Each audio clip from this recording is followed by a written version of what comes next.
Hey, what's going on, everybody? This is Clark Beckham, former runner-up of American Idol. You're watching the Idol Breakdown. We have 10 to 8 people, and we lose some heavy hitters. Well, we're always going to lose heavy hitters because every single person since Top 24 has been a heavy hitter.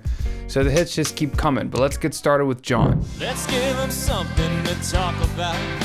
How about love?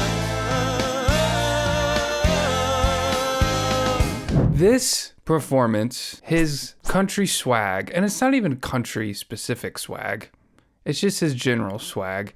People say swag, I don't think people say swag anymore. His confidence, he's got his his riz at the risk of sounding like a total idiot. I don't even know if that's the right word, but we're gonna go with it.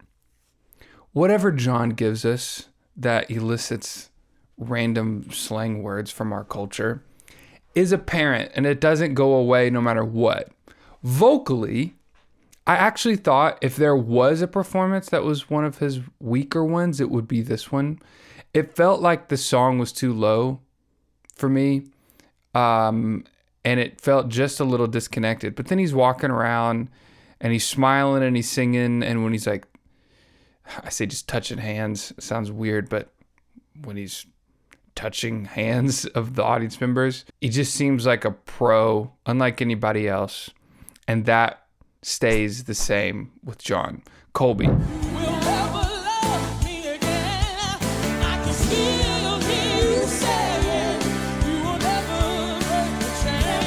We do say goodbye to Colby, which is sad because every performance that she did, she gave us some diamonds in her voice. I love the intro dance.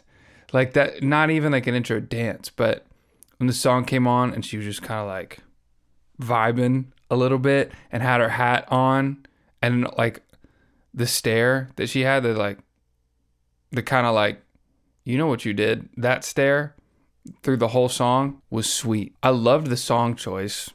Really great melody, and I like what she did. There weren't a ton of... It was like Patti LaBelle singing this song. Great song choice. Love the melody of that song. Such a powerful driving song that just channels that driving, like, you don't know, like other songs just can't do. It's more than just like a kick drum on the downbeat. Like there's something in that song that gets you hype, and she does that really well. It's kind of almost like Patti LaBelle doing Fleetwood Mac. That's how it felt. She kept her runs pretty tasty. At the end, she threw a couple just like caution to the wind, like like those. And of course, I would always rather you firmly plant your foot in each note. I said last week, you want to walk through your runs, even if they're fast. You want to make sure that you're still putting your foot in each note. That's a good way to say it. Someone told me one time, like, when you're singing a song and they really want you to rip it, they're like, put your foot in it. It's kind of a good way to think of each note in a run, is put your foot in each note. Let each note land. And then I talk about this in my run course, vocal run course. But when you put your foot in a note, then you can move around that note a little before you go to the next one. So for example, this is literally the run course, and I walk through how to do this, but you pick a note, you don't, and then you can do old or old or old, and then you can move around with it to go, you don't, and just adding I didn't even do a run, but just adding those little dips, little quivers kind of in those steps of notes can bring so much. So then you walk through a run and expand that. You don't.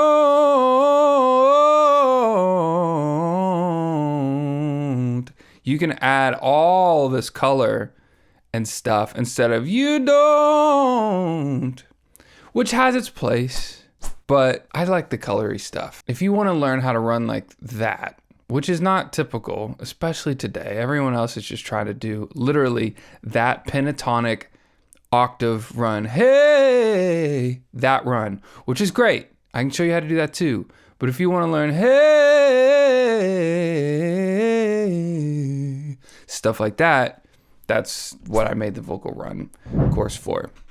Link is in the description below. Let's talk about Josh.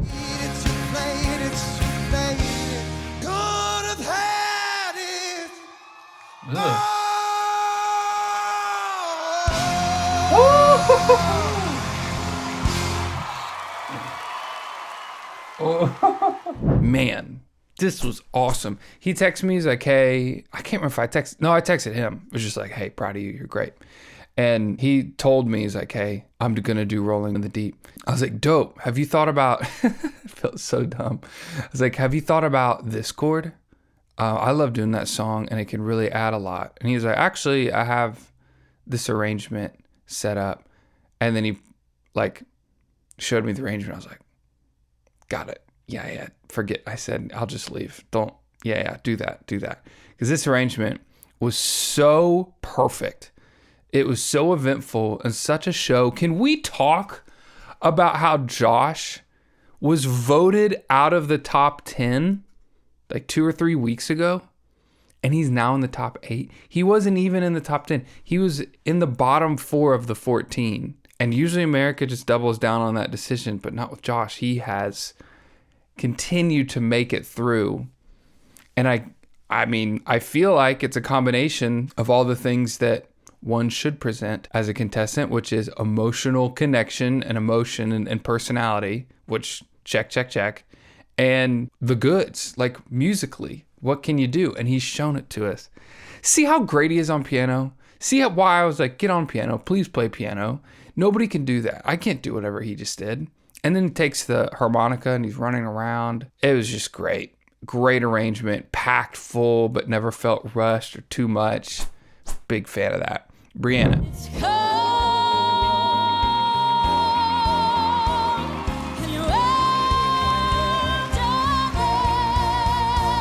This was a great song for Brianna. I was also in contact with her about songs and song ideas and stuff.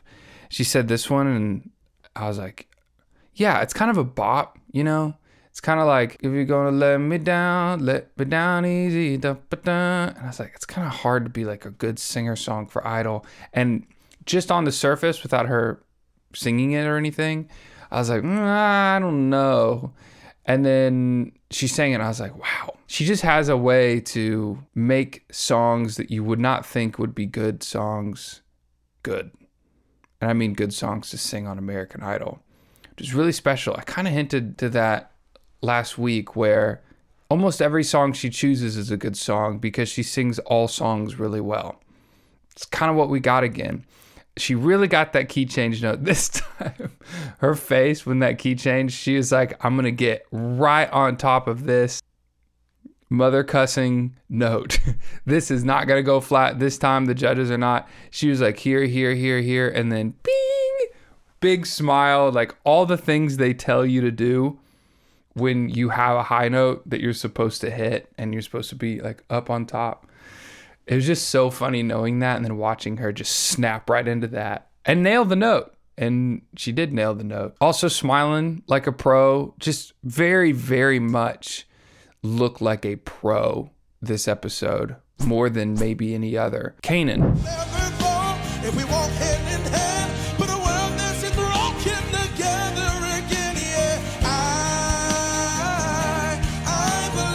Kanan sang a song that was not gospel for the first time. Could be a little semantic. As far as the genre goes, the content could very well be gospel-y content. It seemed like he was out of his element in the genre. It seemed like he was running out of air in the middle, and he just wasn't used to that pacing as much. This is a lot of speculation I'm doing based on one small performance, but this is just what I got. I could see him thinking about the song. He just felt very outside of his element. And the riffs at the end felt more like oh, thank God, here I am. Finally, I can do the stuff. And then he did, and it was great, but it felt disconnected to me. It did not feel connected to, like, let's love each other. Let's stop picking sides. Let's stop being red or blue. It didn't feel connected to any of that. It felt, oh my gosh, thank you, Lord. I'm finally to the part where I can just do what I'm best at, which is sing really high notes and runs and immaculate acrobatic vocal feats, but it doesn't matter if it's not connected to why you're singing. The breathing thing, it's one of the things I talk about in my vocal foundations course, where you have to warm up, and Kanan has like as good of technique of anyone I've ever heard in my life, ever. Seriously. So this isn't necessarily for him, but it could have helped. You have to warm up more than just your voice when you're warming up to sing. And that's one of those things that people are like, what? More than your vocal cords? Yes, 2 more things other than your vocal cords. One of those things are your breathing muscles. All the muscles that are involved when you sing are in your breathing, and some in your face too, in articulation. But there is a set way to warm up proper breathing and the muscles that make you breathe properly and can give you dramatically more control and power and subtle exertion of your air, which every powerful note is a powerful breath. And 99% of every singing issue is a breathing issue. These are the things that I've found that singers, they just don't know unless they do it intuitively, which sometimes we find our way there, but this is just a shortcut. It's like, instead of sing for 10 years and figure out the hard knocks of how to sing well and what to work on and what to warm up, let me just give you all the secrets in like 25 minutes. And if you watch this video and you go through the course and you're like, yeah, I already knew all that, then just ask for your money back and I'll give it to you. We say goodbye to Kanan, which is sad because I have been richer every time I hear him sing, because he has one of the best instruments I've ever heard. Thunderstorm. When we were young, let me photograph you in this life, in case this is the last time. Man, this was gorgeous. Him on piano, singing this song, beautiful song. And when you have a beautiful song with beautiful melody and chords, and when the message is great, it can really be highlighted well when it's just piano and vocal, or very stripped down piano and vocal. It's like the purest form of performance when it comes to highlighting those elements of the song. And he does great here. And his emotional connection is always there. Carrie said she liked it, so who am I? But I could have taken a little less gravel on his belting notes there, a little less anger is what it sounded like to me, and a little more openness, because now that he's shown that he can do both, I'm not going to let that go. So I would have liked the more open tone instead of the tight, choking, like tone, which, boy, does that have its place. I'd have liked the more open one here. Overall, this was one of my favorite performances of Thunderstorm, playing the piano beautifully, back to when we were young and he was young, playing piano, learning piano from his dad, the late great. Just really touching, wonderful, wonderful performance. Luke is bowing for a reason. Jamal.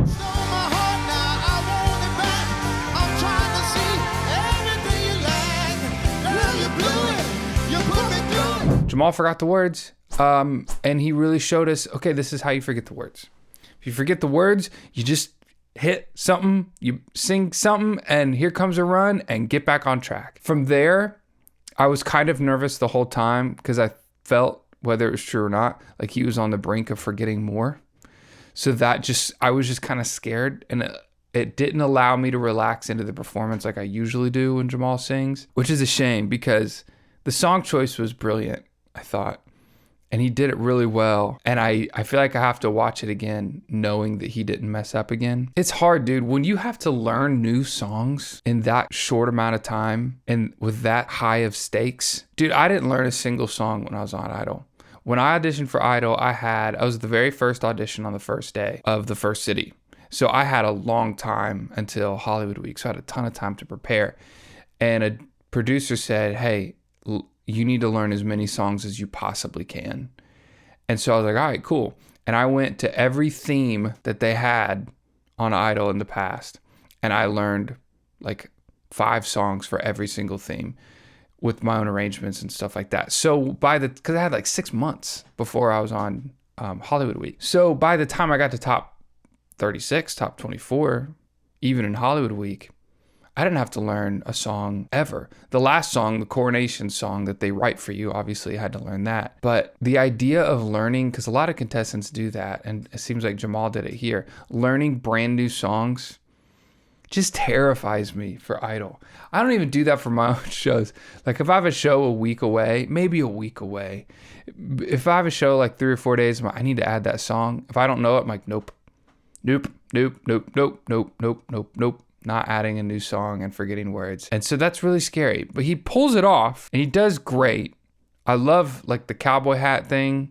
All that's great. I'm talking too much. Jamal's awesome. He just, the words got to me a little bit. Maddie. I bet you didn't know under that live oak, my favorite dog was buried in the yard. This was a sweet moment. I wish they would have talked a little bit more about her tears. Like, what are these from?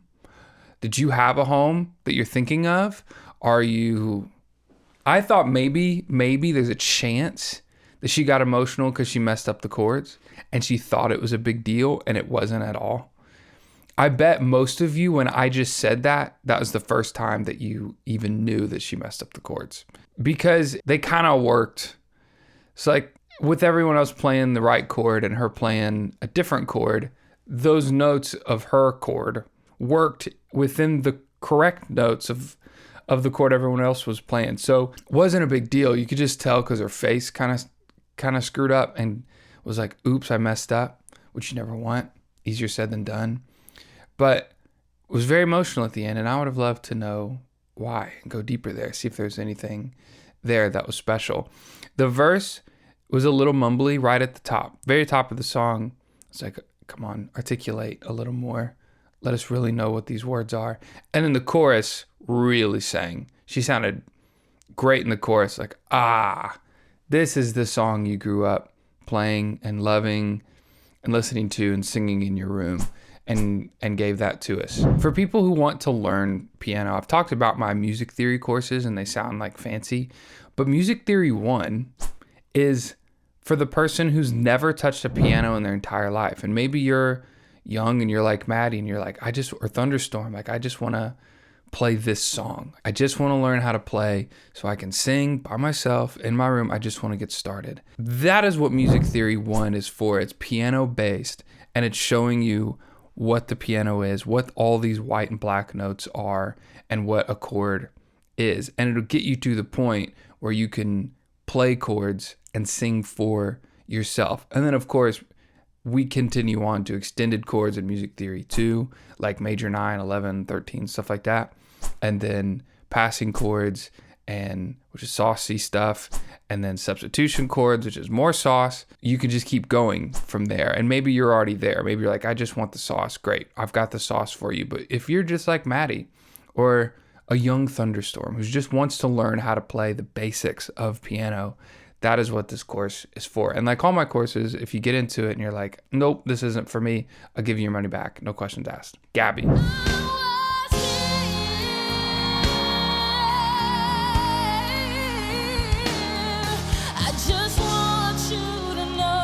Man, they're setting Gabby up pretty well. She is close to the end every show lately. And they're putting her there, not just because like a political thing, like, ooh, we love Gabby. It's like they want a showstopper monster moment to end the show. And she's the one that's going to give us that every time, or has been lately. So she's going to get that spot.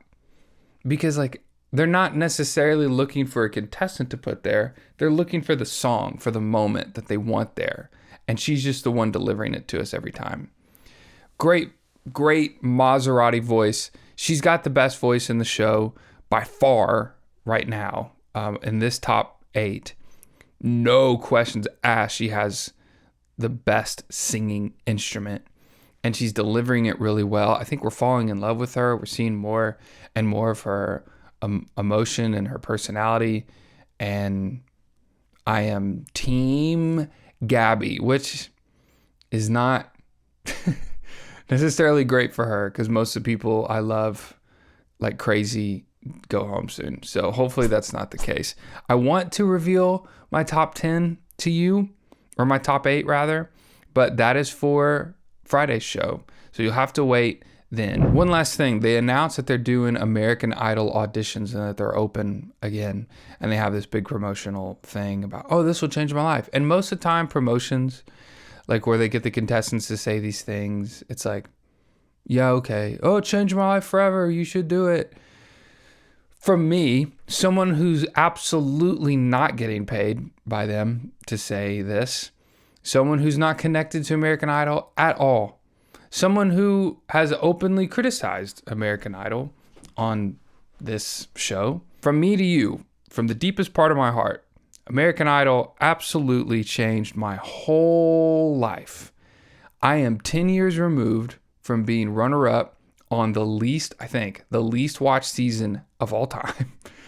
And yet, I am continuing to have a wonderful career that I'm blessed to say is still trucking along. And I've never had to do anything other than music to pay bills. When before, I was just a street performer. I couldn't even get into a bar. Most people's stories are like, man, I could just play the bars and that's it. I want to get out of the bars. I couldn't even get into the bars. I couldn't get off the street corner as a musician. And then American Idol let me sing for them, and they heard me. They would listen before they would say no. People ask me, should I audition for American? Yes, you should audition for American Idol. Yes. Just the experience of meeting the contestants that you will meet alone is worth it. I'd do it again in a heartbeat. No questions asked if I could, but I can't. I went too far and I'm too old. But I totally would do it all over again, even if it wasn't televised, just for the experience and the people and the musical growth. I'm telling you, yes, you should absolutely audition. And again, they are not telling me to say this. This is just for me to you. And if you are going to audition, I do one-on-one lessons, and those are closed right now. I think they might be opening up in a month or two. But one thing that will be open just to you guys, literally only to you guys who are watching this right now, is audition coaching. Because if you go to audition and you put in the work and the investment into really trying this thing to go far, it's going to be better for you if you get to top 10 than if you just get cut at Hollywood or get cut at the judges or the producers, those kinds of things. And I want you to have everything you possibly can going right for you. I've been there. I've coached a lot of people who've been on the show. I've coached a lot of people who've been through auditions. I would love to give you everything I know to make your audition as tight and as strong as possible. I can help you with arrangements of songs, song ideas that are just for your voice. I love this stuff. So one of my favorite things to do is coach people on auditions. So if you want to do that, just for you guys, you can email me at lessons@clarkbeckham.com and put in the subject audition coaching, or else my assistant will ignore it because she's like, nope, we're not taking any new people right now. So audition coaching, put that in the subject line and email me, and I'd love to help you out and we can get started. The best way to watch this is still the premiere, even though unfortunately we're not doing live streams anymore. I've missed a couple and I am going to continue to miss a couple. And I'm like, you know what? Instead of just doing this back and forth, let's just be clear. I don't want you guys to be hype and like be looking for it and then it's not there. So we are not doing live streams anymore after these. But we are still doing premieres, and I will still show up in the chat and we'll talk and do polls and stuff like that. It's really fun. So if you want to watch this live as it comes out in a premiere and talk to other people who are watching it, you can do that every Wednesday and Friday at 7 p.m. Central. All the courses I talked about, the link to those are in the description below this video. Remember, more than anything, and I mean this, more than anything, when we're watching these shows, it is not the critic who counts.